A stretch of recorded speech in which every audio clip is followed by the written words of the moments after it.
Right, we're going to talk about dynamics.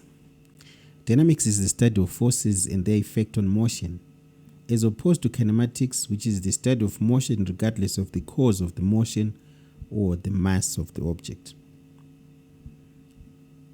Mass and inertia. The inertia of a body is its resistance to be moved if it is at rest, or its resistance to a change in its velocity if it is moving. For example, passengers in a car tend to keep moving forward if the driver suddenly applies the brakes. A stationary object needs a force to make it move. Similarly, a moving object needs a force to stop it moving. The larger the mass of the object, the greater is its inertia. So a bigger force is needed to start it moving or change its velocity. The mass of an object is therefore the measure of its inertia.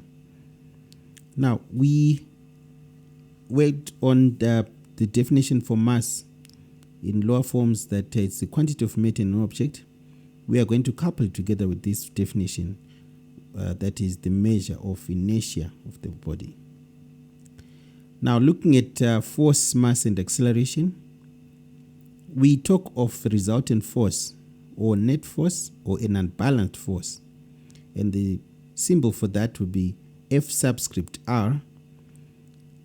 This net force is measured in newtons and it's applied on a mass measured in kg to produce an acceleration A, which is measured in meters per second squared. So the formula is Fr is equal to mass times acceleration. The equation shows that the acceleration is directly proportional to the net force if the mass is constant. For a constant force, the acceleration is inversely proportional to the mass. So A is proportional to Fr, A is proportional to 1 over m, respectively. When applying this equation, note the following. You must draw a free body diagram to show all the forces that act on one object only.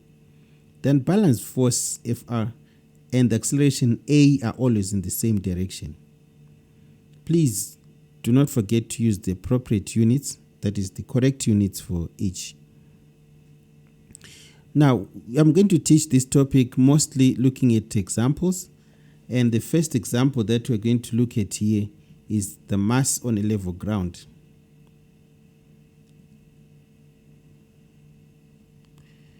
Now, the question requires you to find the frictional force, F, if the forward force is 15 newtons. Now, if you look at this, the force going to the left, that is in red, is F. The force going to the right is 15 newtons. So you need to find the resultant force, or the net force, or the unbalanced force, which is going to be 15 minus F to give you the resultant force. Now, we then equate this to mass times acceleration, like we said. So 15 minus F is equal to mass times acceleration. This follows directly from the second law by Newton. So making F the subject would give you F equal 9 newtons. Remember that the resultant force and the acceleration are always in the same direction. Then the next example that we're going to look at is going to be the mass on an incline. Remember, we said that the component along the slope is going to be mg sine theta, or the weight sine theta. The component perpendicular to the plane or the slope is equal to mg cos theta. Now, in this case, looking at these forces, we've got the weight going downwards. We've got the component of the weight shown in black again along the plane, which is our mg sine theta. And then we do have the component of the reaction force, normal reaction force, going perpendicular to the plane like this, and then the normal reaction force going upwards, which is going to be our R or our N. Now, there's a force P going upwards. Then let's read the question now and understand. Find the driving force P of the car of mass 1000 kg if the friction is 1000 newtons when A, the acceleration is 2 meters per second squared up the plane, B, when there is no acceleration, and we are using G as 10. Now, like I said, just looking at the forces, there is an acceleration up the plane, so which means our resultant force must be in the same direction as our acceleration. So we're going to have P minus mg sine theta should equal mass times acceleration, because remember, resultant force is mass times acceleration. So always remember, we are always guided by the direction of the force when we look at the magnitude of the acceleration. If the acceleration is negative, remember it is retardation, so the resultant force will be going downwards. In this case, the acceleration is upwards and it's positive. So we're going to have the bigger force subtracting the smaller force. So P going upwards subtracts mg sine theta going downwards. And additionally, we have this force, which is the 1000 Newton force, the frictional force, going downwards. So which means these two forces combine and then they are subtracted from P. So we are now saying P is equal to mg sine theta, that is in brackets, mg sine theta plus 1000. So subtract that, P minus all that should equal mass times acceleration. Now let's look at the answer then. So W is equal to mg, which is equal to 10,000. Mg sine theta is equal to 5,000. Fr is equal to mass times acceleration, that is P minus this. So you could say brackets 5,000 plus 1,000. Now breaking the brackets inside, there becomes a negative sign. And then you end up with P equals 8,000 newtons. Now the second case says when there is no acceleration. When there is no acceleration, it means that the upward forces must balance the downward forces. In other words, the resultant force is equal to 0. So P should equal the combination of mg sine theta plus 1000 newtons. Then it's easy to get our P as 6000 newtons. Our third example here is going to be that of the truck and trailer. We are required to calculate the acceleration of the truck and trailer and the tension in the tow bar. Again, do not forget that we always say bigger force minus smaller force is equal to resultant force, which we equate to mass times acceleration all the time. So in this case here, says we are considering the forces that are acting separately on the bodies. Now for the truck, so we start off with the truck. We have 8,000 newtons because resultant force is to the right. So which means the 8,000 newton force will be greater than the one going that way. So 8,000 newton minus T going that way, minus also the frictional force on the ground, 1000, should equal mass times acceleration. Right? And then we have this one. So we're saying 8,000 minus T minus 1000, giving you 1000 A, which is equal to the mass of the truck times the acceleration. Okay, so resultant force is equal to mass times acceleration. Now considering the truck, so we take the mass of the truck. Then looking at the trailer itself, now since T is going to the right and the resultant force is to the right, so T is greater than the force going to the left. So we're going to have T minus 2000, which is the frictional force acting there. So T minus 2000 is equal to 3000 A. Why 3000 A? It's now the mass of the trailer times acceleration. I hope that makes sense. Now we have a system of simultaneous equations, which we have T minus 2000, T minus 2000 is equal to 3000 A, and then we've got this one, which is 7000 minus T is equal to 1000 A. Now solving the the simultaneous equations, you find T to be 5750. The forces on the top bar are equal and opposite. Right there where we are pulling, the forces are equal and opposite. Our next example is going to be that of a man in a lift. Now suppose the mass of the man is 80 kgs and you are required to find R, the force on a man by the floor, the reaction force, the normal reaction force by the floor when the lift is at rest, when the lift is moving at constant velocity, when it is an upward acceleration of 4 meters per second squared, and when it is a downward acceleration of 4 meters per second squared. Now let's look at this step by step. So when it is at rest, we have the two forces acting. From our free body diagram, you do not draw the man as it is. You have got to draw a free body diagram, which would be just a dot, and then we've got a reaction force upwards and W downwards. Now if E is at rest and there is no movement, so R is equal to W and there is no resultant force. There is no resultant force. So the reaction force will be equal the weight, since they want us to find the reaction force, not the resultant force.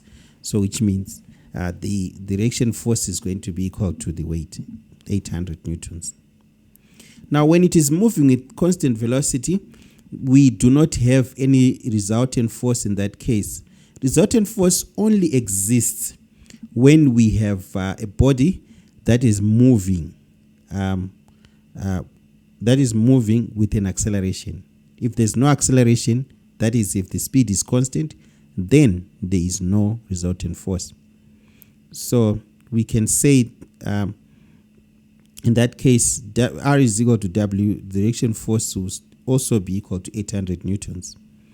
Part C, if he has an upward acceleration of 4 meters per second squared, now he's got a resultant force upwards, so which means the acceleration is also going to be upwards. So the reaction force is greater than the weight in that case. So R minus W is equal to mass times acceleration. So R minus W is equal to mass times acceleration. So the mass of the man is 80 and the acceleration is 4 meters per second squared. So this should give you a reaction force of 1120 newtons. Okay, so R minus 800 is equal to mass 80 times 4, which is that. So that's what we're seeing there.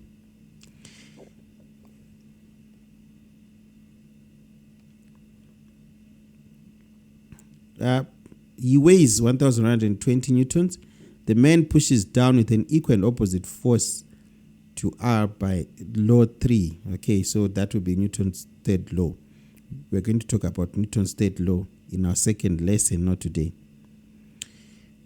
Now, if the lift is a downward acceleration of 4 meters per second squared, now which means our weight is now greater than R. I hope you understand now that you always take the bigger force to subtract the smaller force. So we're going to have W minus R is equal to mass times acceleration. So 800 minus R is equal to 80 times 4, which gives you a reaction force of 480 newtons. So that would mean that he weighs 480 newtons eventually. Now, if the lift is falling freely, then W minus R is equal to mass times acceleration. Now, the acceleration will be equal to the acceleration due to gravity in that case there.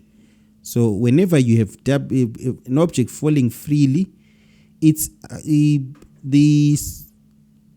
we can just say the object is accelerating at the same rate as its support. The support is trying to run away from the object, so the object ends up not exerting any force on it. So the object is said to be weightless in that case. I hope that sinks in, that you're trying to exert a force on the support, and then the support is also running downwards. So if the support goes downwards at the same rate, you are not exerting a force on the support. So we can just say that it is weightless. Then the last case is when the acceleration is greater than g. Suppose it's falling with an acceleration that is greater than the acceleration due to gravity. So what it means is the lift itself would be pushed downwards by some form of propeller or rocket engine to give it an acceleration greater than g.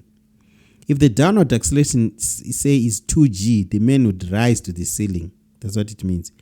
You exert a reaction on the ceiling equal and opposite to, which is going to be, suppose we're just going to take an arbitrary number, 2g. So m times 2g minus mg should give you 80 times 2 times 10 minus 80 times 10, which would give you about 800 newtons.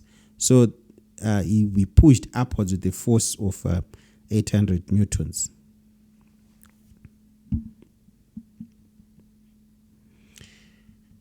Right, the next thing to talk about, like the next example, on the, which is lined up, two masses on a spring. Now, if you have two masses on a spring that have been connected next to each other, like in series, in this example, we've got a 0.5 kg mass and a 0.2 kg mass again connected there. And then we've got a spring. And we're asked to calculate the acceleration of the 0.5 kg mass when the thread is burned through.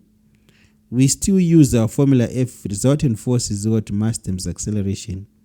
So what do we do first? We calculate the total weight. So the total weight of the whole system will be equal to 0.5 times 0.2 times g. So which is going to be 0.7 times g, which gives you 7 newtons. An unbalanced force on the 5 kg mass, that is when we have cut the thread. So if you cut the thread now, we now have an unbalanced force because it will have a resultant force upwards. I hope that makes sense, because it was hanging downwards, and then we immediately cut the thread. When we do that, it tends to have an upward force, resultant upward force on it. So we then subtract 7 minus 5 to give you a resultant 2 Newton upward force. That's what we equate from. We equate with Fr over m. So Fr being 2 newtons that we've 2 newtons that we have calculated the resultant force, divided by the mass 0.5, because now here's a mass of 0.5. It's no longer 0.7 like we calculated it first. Then this gives an upward acceleration of 4 meters per second squared. Mass is on a pulley. Right, I think we're going to end up with this one for the purpose of this lesson. And then in our next lesson, we're going to talk about linear momentum and impulse. So mass is on a pulley. We are given a pulley like this, and it is a frictionless pulley. What it means is there are no forces right there on the pulley. There won't be any forces on the pulley. So the tension on the right should equal the tension on the left. That's what it would mean. So it says calculate the acceleration of the system, the tension in the cord, and then if the 3.2 kg mass is initially 4 meters above the ground, how long would it take to reach the ground? So what do? You first of all find the expression here, because the mass is greater this side. There's more force this side than that side. So there's a resultant downward force on the right. So which means we can say 3.2 times 10, which is 32. So that's going to be 32 newtons. So 32 newtons minus t should give you mass times acceleration. So 32 minus t is equal to mass times acceleration this side. And then this side is going to be pulled upwards as this side goes downwards. So which means we are going to have t, this side, t minus 10 is equal to mass times acceleration.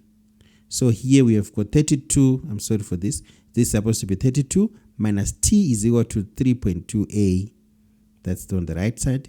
And then we've got t minus 1g. 1g, that will be 10. 1 times 10, that's 10. Right? Because g is acceleration due to gravity, is equal to mass times acceleration, which is 1a. Then you solve the system of simultaneous equations there.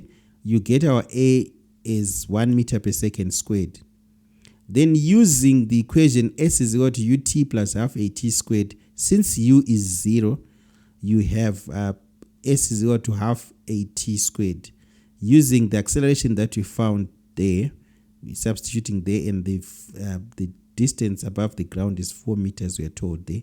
So it's going to be s is equal to half at squared. So 4 is equal to half times 1 times t squared. So get our t to be 2.83 seconds. So our lesson ends here for today. I hope you got everything that I was trying to explain. If you happen not to get any part of this presentation, please write on the comments below, and I'll be happy to help in any way I can. Please consider subscribing to the Physics Tips to the Cambridge Students website, and like, share, and comment.